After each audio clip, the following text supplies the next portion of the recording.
इससे पहले हम वर्णमाला की 2 वीडियो कंप्लीट कर चुके थे। आज मैं उसी श्रृंखला में आपके समक्ष लेकर आया हूं वर्णमाला की तीसरी वीडियो, जिसमें हम बात करेंगे व्यंजनों के वर्गीकरण की। व्यंजनों के वर्गीकरण को पढ़ेंगे, किस आधार पर पढ़ेंगे, तो ध्यान रखना सामान्य आधार पर पढ़ेंगे। इससे पहले स्वरों का वर्गीकरण मैंने आपको कंप्लीट करा दिया था। तो आइए जानते हैं व्यंजनों के वर्गीकरण के बारे में। व्यंजनों का वर्गीकरण अपनी नोटबुक में हेडिंग लिख लीजिएगा, व्यंजनों का वर्गीकरण। अब यदि व्यंजनों के वर्गीकरण की बात की जाए तो भैया व्यंजनों का वर्गीकरण पढ़ेंगे हम सामान्य आधार पर। किस आधार पर पढ़ेंगे? सामान्य आधार पर। सामान्य आधार सामान्य आधार पर सबसे पहले पढ़ेंगे स्पर्श व्यंजन। स्पर्श व्यंजन को पढ़ेंगे। स्पर्श व्यंजन के बाद पढ़ेंगे अंतस्थ व्यंजन। अंतस्थ व्यंजन और अंतस्थ व्यंजन के बाद इसी के अंतर्गत पढ़ेंगे हम ऊष्म व्यंजन। कौन से पढ़ेंगे? तो ध्यान रखना ऊष्म व्यंजन पढ़ेंगे। उसके बाद इसी के अंतर्गत पढ़ेंगे हम संयुक्त व्यंजन। तो कौन से व्यंजन पढ़ेंगे? संयुक्त व्यंजन। तो सबसे पहले मैंने आपको बताया स्पर्श व्यंजन, उसके बाद अंतस्थ व्यंजन, ऊष्म व्यंजन और संयुक्त व्यंजन। अब यदि बात की जाए स्पर्श व्यंजन की, तो यहाँ से सबसे पहले क्वेश्चन बनता है कि स्पर्श व्यंजन में कितने वर्ग शामिल होते हैं, और दूसरा क्वेश्चन बनता है कि स्पर्श व्यंजन की संख्या कितनी होती है। यदि मैं स्पर्श व्यंजन की संख्या की बात करूं तो संख्या 25 होगी और वर्ग हमारे 5 होंगे। कौन कौन से वर्ग होंगे? एक तो होगा हमारा क वर्ग, उसके बाद च वर्ग, उसके बाद ट वर्ग, उसके बाद त वर्ग, और उसके बाद हो जाएगा इसी के अंतर्गत हमारा प वर्ग। अब यदि बात की जाए कि ये क वर्ग का उच्चारण स्थान क्या है, च वर्ग का उच्चारण स्थान क्या है, ट वर्ग का उच्चारण स्थान क्या है, त वर्ग का और प वर्ग का, तो आपने एक बाइक का नाम सुना होगा जिसका नाम है केटीएम। क्या नाम है? केटीएम। तो यहां मैंने लिखा के टी एम 2, केटीएम 2। तो भैया यहां से रखेंगे कंठ, यानी जो क वर्ग है वो हमारा कहां से बोला जाएगा? तो कंठ से बोला जाएगा।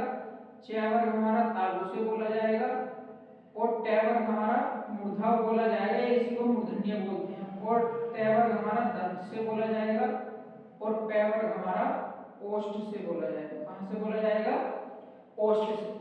अब यदि इस स्पर्श व्यंजन की बात की जाए कि स्पर्श व्यंजन में वर्ग कितने हैं, तो 5 बताओगे। क वर्ग, च वर्ग, ट वर्ग, त वर्ग और प वर्ग। क वर्ग कहां से बोला जाता है? कंठ से। च वर्ग तालु से, ट वर्ग मूर्धा से, त वर्ग दंत से, और प वर्ग ओष्ठ से। लेकिन यदि आपके सामने एग्जाम में क्वेश्चन बनकर आ जाए कि वर्गीय व्यंजन की संख्या कितनी होती है, तब भी संख्या कितनी होगी? 25, क्योंकि स्पर्श व्यंजन का ही दूसरा नाम है वर्गीय व्यंजन। क्या नाम है? वर्गीय व्यंजन। इसी को हम उदित व्यंजन भी बोलते हैं। इन्हीं को हम क्या बोल देते हैं? उदित व्यंजन बोलते हैं। इन्हीं को हम स्पष्ट बोल देते हैं। क्या बोल देते हैं? स्पष्ट व्यंजन बोल देते हैं। तो ध्यान रखना, यदि उदित व्यंजन या वर्गीय व्यंजन या स्पष्ट या स्पर्श व्यंजन की संख्या मालूम करें तो आंसर कितना करेंगे? 25, और वर्ग कितने होंगे? 5। अब यदि मैं क वर्ग की बात करूं तो क वर्ग के अंतर्गत कितने वर्ण आ जाएंगे? तो 5 वर्ण आ जाएंगे। कितने वर्ण होंगे? तो ध्यान रखना 5। इसी प्रकार से च वर्ग के अंतर्गत,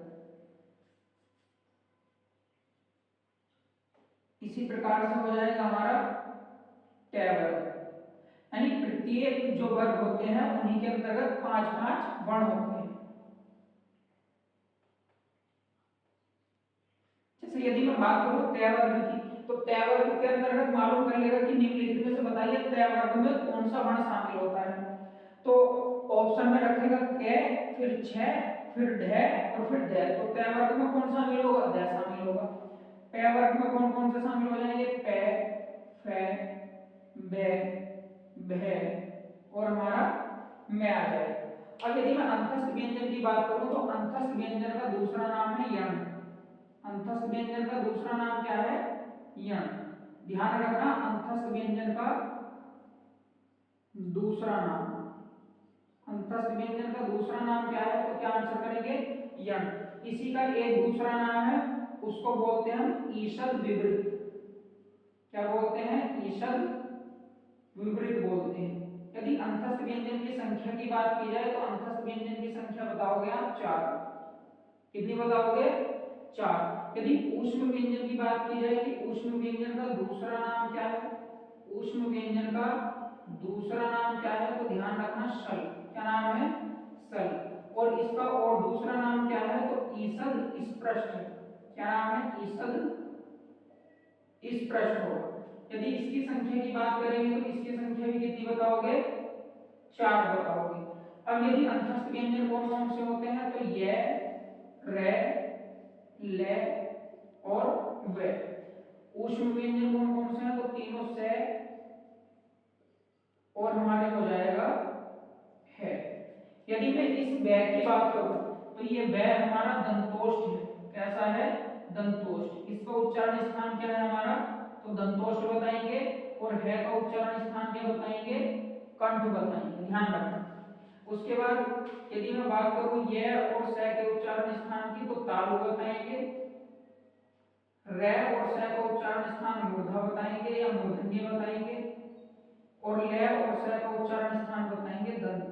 ले और से का उच्चारण क्या हो जाएगा हमारा, दंत हो जाएगा। तो एग्जाम में क्वेश्चन आएगा कि अंतस्थ व्यंजन की संख्या कितनी, 4। ये, रे, ले और वे। वे कहां से बोला जाता है, तो दंतोष्ठ, ले दंत से, रे मूर्धा से और ये तालु से। ऊष्म व्यंजन की संख्या 4। दूसरा नाम क्या है, सल है। और एक का नाम क्या है, ईषद स्पृष्ट। यदि मैं संयुक्त व्यंजन की बात करूं तो संयुक्त व्यंजन का दूसरा नाम है मिश्रित व्यंजन। क्या नाम है, मिश्रित व्यंजन। और इसी संयुक्त व्यंजन को हम गुच्छ व्यंजन भी बोल देते हैं। क्या बोल देते हैं, गुच्छ व्यंजन बोल देंगे। अब इनकी संख्या कितनी होगी, यदि संख्या के बारे में बात की जाए तो इनकी संख्या होगी हमारी 4। अब ये कौन कौन से होंगे, तो छ, त्र, ज्ञ और श्र। किन किन के योग से मिलकर बने होते हैं, तो ध्यान रखना ये तो मिलकर बनेगा आधा कै और षटकोण वाला से। ये आधा तै और रे। ये आधा जय और इया। आपने देखा होगा कि घिया, तो इसी प्रकार इस इया की साउंड निकलेगी। उसके बाद ये आधा से और किससे मिलकर बना होगा, रे से मिलकर बना होगा। तो इस प्रकार से संयुक्त व्यंजन की संख्या 4 है। इन्हीं को मिश्रित व्यंजन, इन्हीं को गुच्छ व्यंजन। लेकिन एक चीज का ध्यान रखना, यदि एग्जाम में ये आ गया कि आधा कै षटकोण वाला से और यहाँ है, उसके बाद आधा कै और क्वेश्चन आपके सामने आ जाए कि ये 6 जो है ये किनके योग से मिलकर बना है, तब हमारा राइट आंसर ये होगा। तब राइट आंसर ये नहीं होगा, क्योंकि ये वास्तविक रूप है और ये संक्षिप्त रूप है। इस चीज का ध्यान रखना है। तो राइट आंसर इस कंडीशन में ये होगा। और आप सब जानते हैं यदि किसी वर्ण के नीचे हलंत लगा हुआ होता है तो वो आधा होता है। इसलिए इसका वास्तविक रूप ये है और संक्षेप रूप ये है। जब दोनों ऑप्शन में मिल जाए तो प्राथमिकता पहले वाले को देंगे। तो एक बार फिर से समझ लीजिएगा, स्पर्श व्यंजन की संख्या कितनी होती है, 25 होती है। वर्ग कितने हैं, 5। स्पर्श व्यंजन को ही वर्गीय व्यंजन, उदित व्यंजन या स्पष्ट व्यंजन बोलते हैं। अंतस्थ व्यंजन का दूसरा नाम या है या ईषद विवृत है। ऊष्म व्यंजन का दूसरा नाम सल है, ईषद स्पष्ट है। संयुक्त व्यंजन को मिश्रित व्यंजन और गुच्छ व्यंजन के नाम से भी जाना जाता है। अब आपके मन में एक डाउट आएगा, यदि एग्जाम में क्वेश्चन आ जाए कि इसका उच्चारण स्थान कहां से होता है, यानी छ का उच्चारण स्थान कहां से होगा, तो ध्यान रखना आधा कै और षटकोण वाला से। तो कै का उच्चारण स्थान कहां से है, कंठ से। और षटकोण वाले से का उच्चारण स्थान कहां से, मूर्धा से। तो ये दोनों, इसका उच्चारण स्थान कहां से हो जाएगा, कंठ मूर्धा। कहां से बताएंगे, तो ध्यान रखना कंठ मूर्धा से। अच्छा, तै और रै से मिलकर क्या बनता है, त्रै बनता है। तो तै का उच्चारण स्थान दंत से और रै का उच्चारण स्थान मूर्धा से। तो ये कहां से बोला जाएगा, दंत मूर्धा हो जाएगा। ये इसी को दंत मूर्धन्य भी बोल देंगे। उसके बाद यदि जय के उच्चारण स्थान की बात की जाए तालु, और या के उच्चारण स्थान की बात की जाए तालु, तो ये कहां से बोला जाएगा हमारा, तालु से।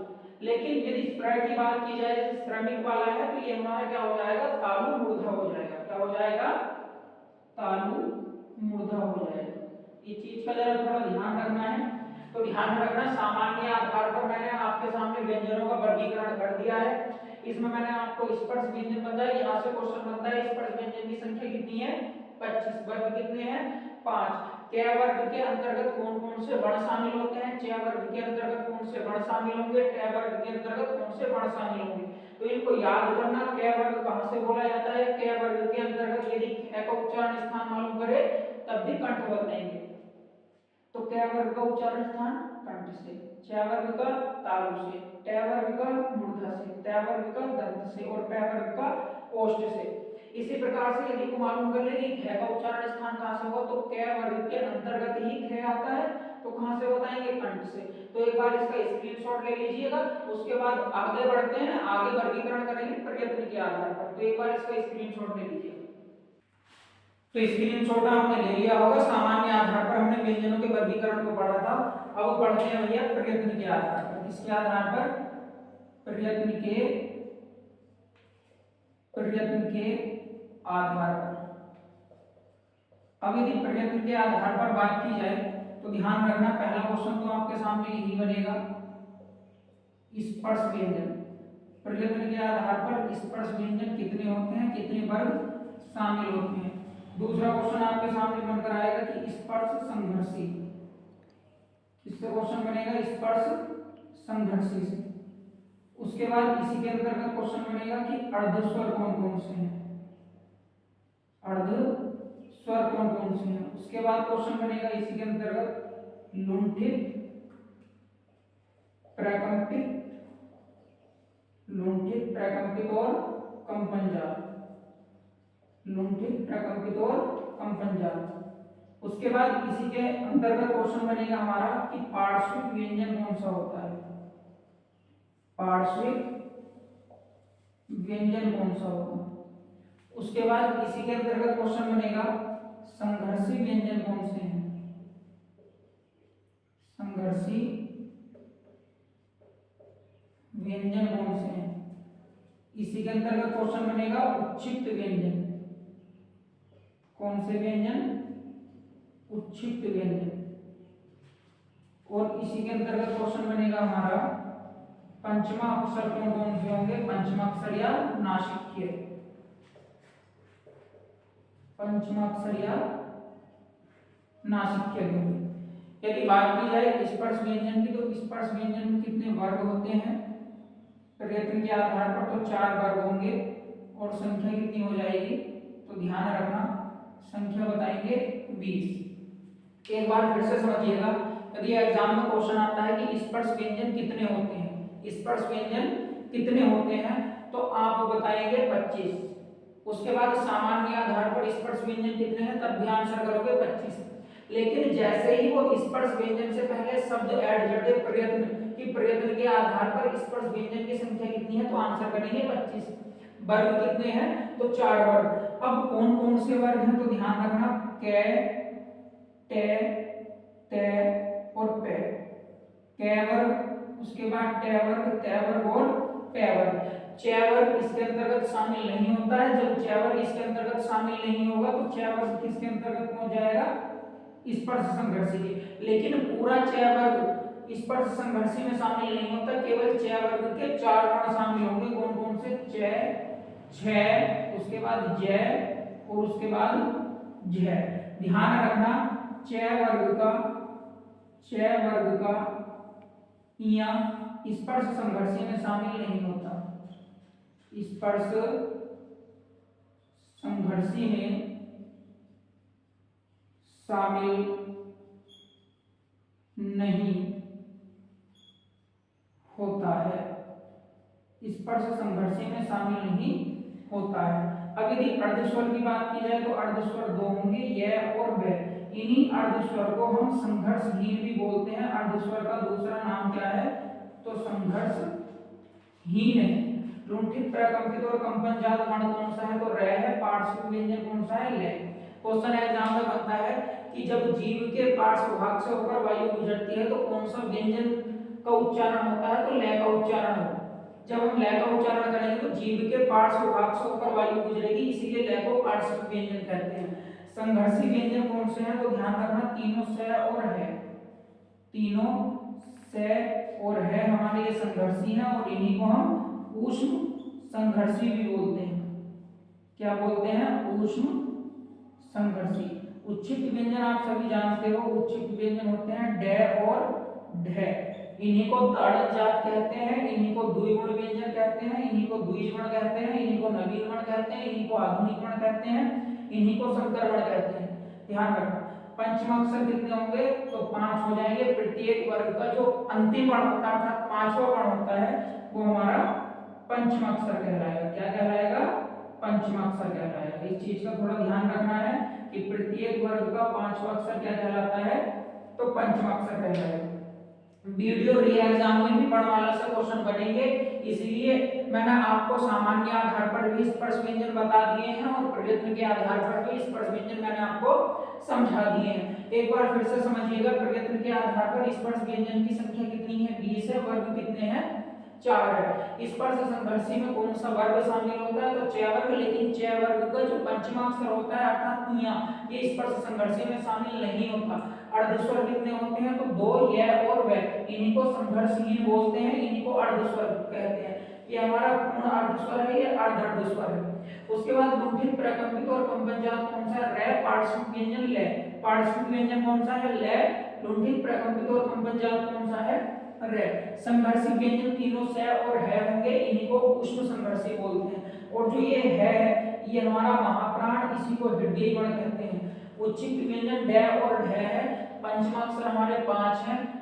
ठीक, प्रत्येक वर्ग के जो 5 अक्षर होंगे वो हमारे क्या कहलाएंगे, पंचमाक्षर। तो एक बार यहाँ तक प्रयत्न के आधार तक का स्क्रीनशॉट ले लीजिएगा, उसके बाद आगे की ओर बढ़ते हैं।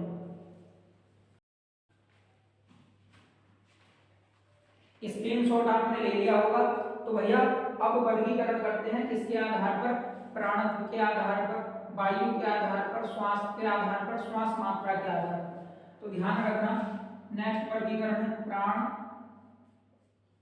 प्राणत्व, वायु, श्वास मात्रा के आधार पर, श्वास मात्रा के आधार पर। तो कितने प्रकार से वर्गीकरण करेंगे, 2 प्रकार से। अब देखो बहुत ध्यान से समझिएगा, यदि मैं बात करूं प्राण के आधार पर, एक होता है हमारा अल्प प्राण और एक होता है हमारा महाप्राण। यदि मैं इस अल्प प्राण की बात करूं, देखो अल्प का मतलब होता है कम, प्राण का मतलब वायु। तो अल्प प्राण में हमारे मुख से कम वायु निकलती है, अर्थात कहने का मतलब ये है कि ऐसी ध्वनि जिनका उच्चारण करते समय हमारे मुख से कम वायु निकलेगी वो अल्प प्राण, और जिसमें हमारे मुख से अधिक वायु निकलेगी वो क्या होंगे, महाप्राण। तो यदि एग्जाम में क्वेश्चन में कराया जाए कि ऐसी ध्वनि जिनका उच्चारण करने पर हमारे मुख से कम वायु निकलती है तो वो अल्प प्राण होते हैं, और जिसमें अधिक वायु निकलती है तो वो महाप्राण होते हैं। ध्यान रखना, सभी स्वर हमारे अल्प प्राण होते हैं। सभी स्वर अल्प प्राण होते हैं।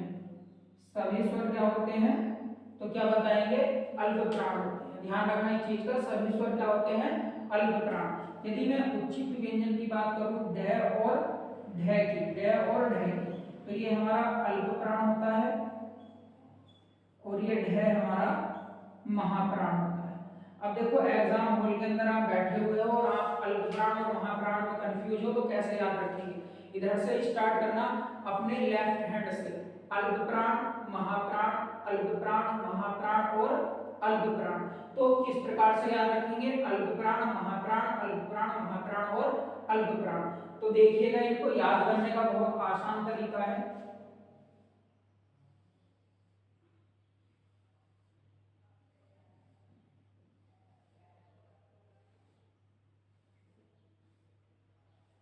तो यहां मैंने लिखा अल्प प्राण,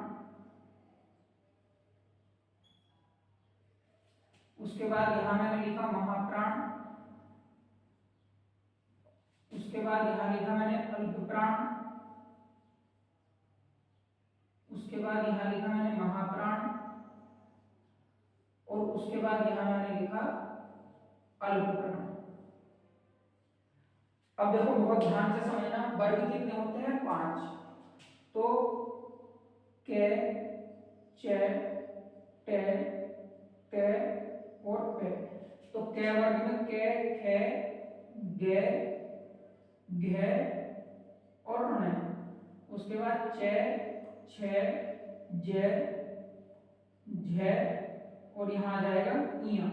उसके बाद टे ठे डे ढे और ण।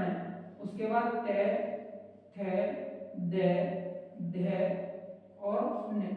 उसके बाद पे फे वे भे और में।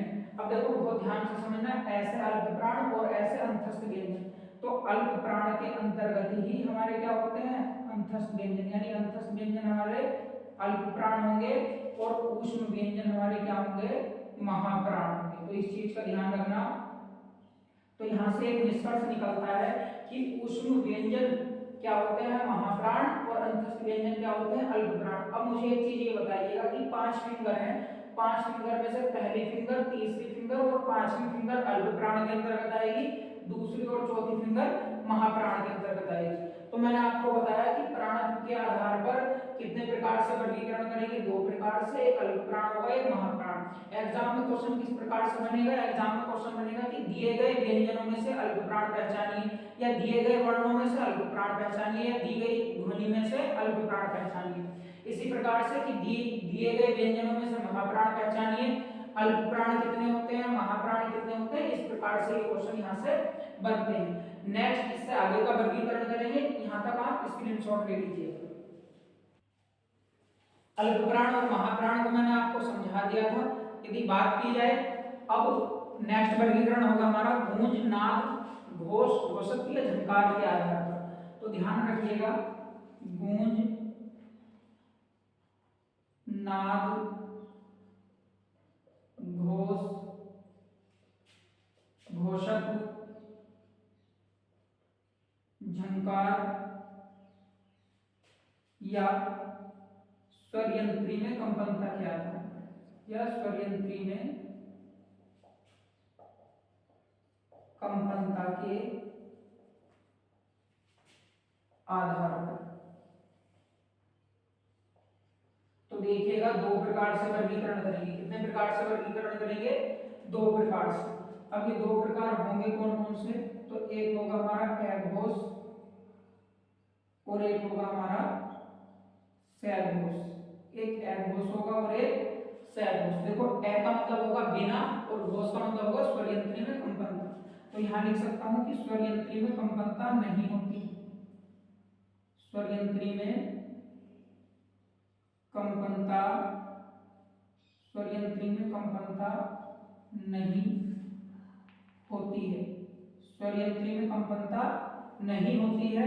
और यहां लिख सकता हूं स्वरयंत्री में कंपनता होती है, स्वरयंत्री में कंपनता होती है। देखो एक चीज का ध्यान रखना, यहाँ से क्वेश्चन बनते हैं कि ऐसी ध्वनि जिनका उच्चारण करने पर स्वरयंत्री में कंपनता होगी वो सघोष, और जिसमें कंपनता नहीं होगी वो अघोष। और एक चीज और ध्यान रखना कि सभी स्वर हमारे सघोष होते हैं, सभी स्वर सघोष होते हैं, सभी स्वर हमारे क्या होंगे, सघोष। और यदि बात की जाए उच्चित व्यंजन की ड और ढ की, तो ये दोनों हमारे सघोष होंगे। कैसे होंगे, सघोष। अब देखो सघोष और अघोष को कैसे याद रखेंगे, तो स्टार्टिंग के दोनों अघोष, लास्ट के तीनों सघोष। तो इसको देख लेते हैं।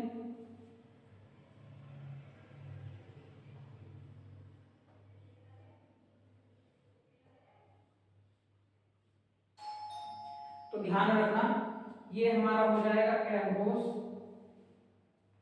अघोष, उसके बाद अघोष, और लास्ट की तीनों फिंगर हो जाएंगी हमारी सघोष। लास्ट की तीनों फिंगर क्या होंगी, सघोष होंगी। तो फिर से वही 5 वर्ग याद रखेंगे, के, चे, टे, ते और पे। यहाँ के, खे, गे, घे और यहाँ अण, चे, छे, जे, झे और इया। उसके बाद ठे, टे, ठे, डे, ढे और यहाँ अण। उसके बाद ते, थे, दे, धे और न। पे, फे, बे, बह, और यहाँ आ जाएगा हमारा मैं।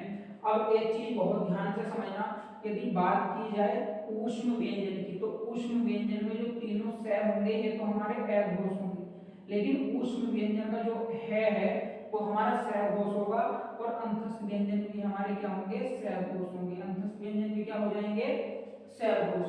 तो इस प्रकार से आपके एग्जाम में क्वेश्चन बनते हैं। तो यहाँ मैंने आपको ए घोष बताया, पहली और दूसरी फिंगर ए घोष, तीसरी चौथी पांचवी स घोष। अल्प प्राण में क्या ध्यान रखना था, और महाप्राण में किस प्रकार से, तो दूसरी और चौथी फिंगर महाप्राण थी, पहली तीसरी और पांचवी अल्प प्राण थी। अब देखो इनको संयुक्त रूप से पढ़ेंगे, अल्प प्राण को समझेंगे, महाप्राण को समझेंगे। अल्प प्राण ए घोष कब होगा, महाप्राण स घोष कब होगा। तो एक बार यहाँ से आप कोई सी भी बुक से प्रैक्टिस कर सकते हो। इस स्ट्रक्चर को ध्यान रखना, ए घोष और स घोष बहुत आसानी से कर पाओगे। और यदि आपके एग्जाम में क्वेश्चन आया कि झंकार के आधार पर कितने प्रकार से वर्गीकरण करते हैं, तब भी दो ही बताएंगे, स्वरयंत्र के आधार पर दो। और जो ये हमारा स घोष होता है इसको हम घोष बोल देते हैं। क्या बोल देते हैं, घोष। यदि एग्जाम में क्वेश्चन आया कि निम्नलिखित में से घोष पहचानिए, तो कंफ्यूज नहीं होना है, स घोष को ही घोष बोलते हैं। यदि वो ए घोष पहचानने के लिए कहेगा तो ए घोष ही रहेगा। ए घोष वो होता है जिसमें स्वरयंत्र में कंपनता नहीं होती, स घोष वो होगा जिसमें स्वरयंत्र में कंपनता होती है। इसका स्क्रीनशॉट ले लीजिए, आगे की ओर बढ़ते हैं।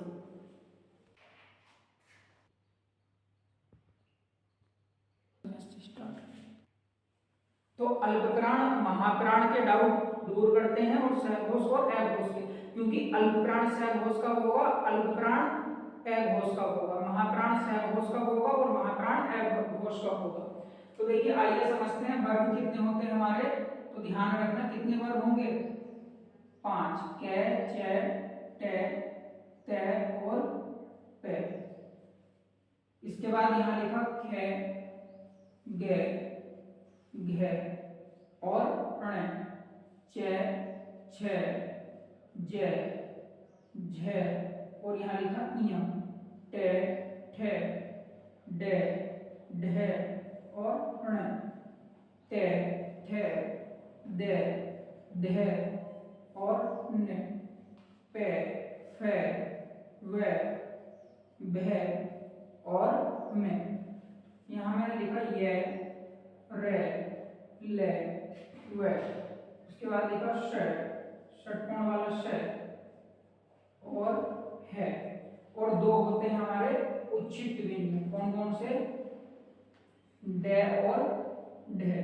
तो देखो बहुत ध्यान से समझना, मैंने आपको क्या बताया था। सबसे पहले याद रखेंगे अल्पप्राण, क्या याद रखेंगे, उसके बाद याद रखेंगे महाप्राण, अल्पप्राण महाप्राण। उसके बाद क्या आ जाएगा हमारा, अल्पप्राण आ जाएगा।